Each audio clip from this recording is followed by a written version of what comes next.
Hello and welcome to another random review. My name is Jason Bach, and in this video I'm going to be reviewing a book called The Abyss Beyond Dreams, and as always, spoilers may be within.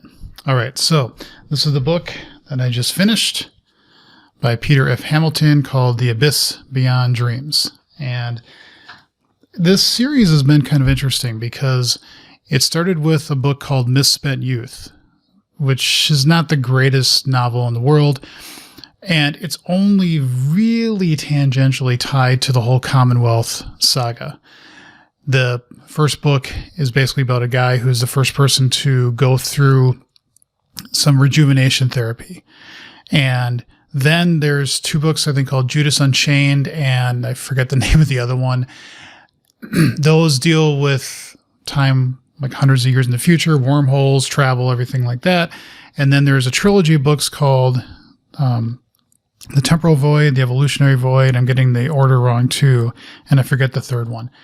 And these two books, there's The Abyss Beyond Dreams and A Night Without Stars, which, if I remember from reading the timeline, this first book happens, I think, before the events of the trilogy.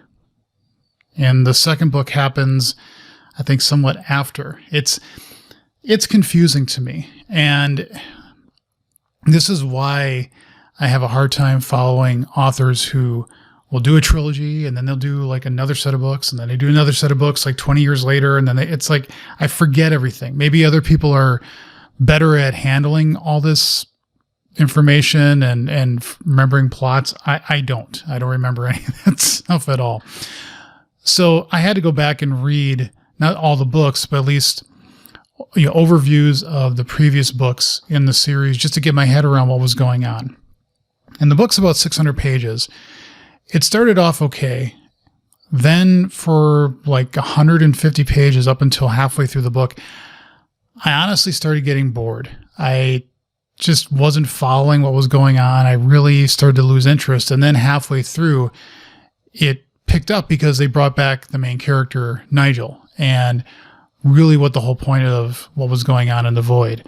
So it's overall a decent book.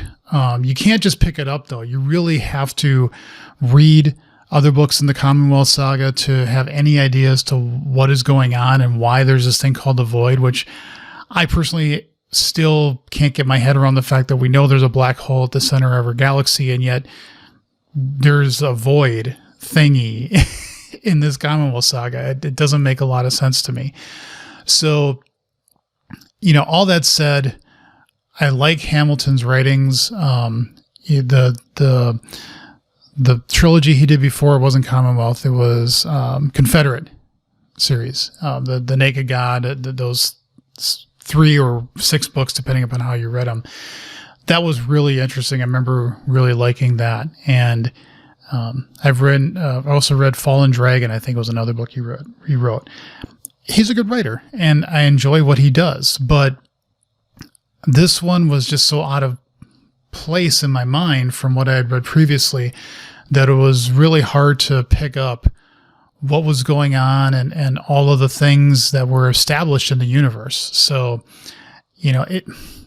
as they say, it is what it is, but it was something that, again, if you're interested in reading this book, I would highly recommend.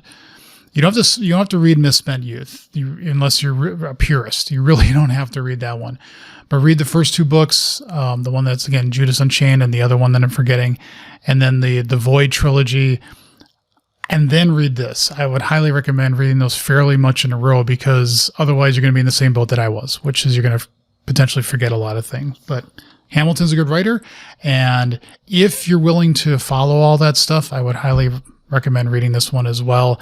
It is a good ride and was satisfying. It's an example of a book that I sometimes struggle in finishing, and this is why I have the rule in my head, which is don't stop reading a book unless you truly feel like it is a complete waste of time. There's only a handful of books, probably that I can count on one hand, that I stopped reading because I just felt I was getting nothing out of it. It was extremely boring, or it wasn't written well, all that other stuff.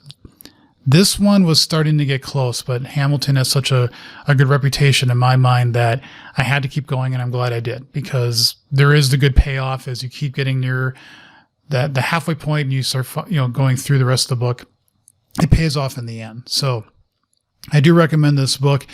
Give it a whirl. So that is this random review. Hope you enjoyed it, and I will see you in the next review.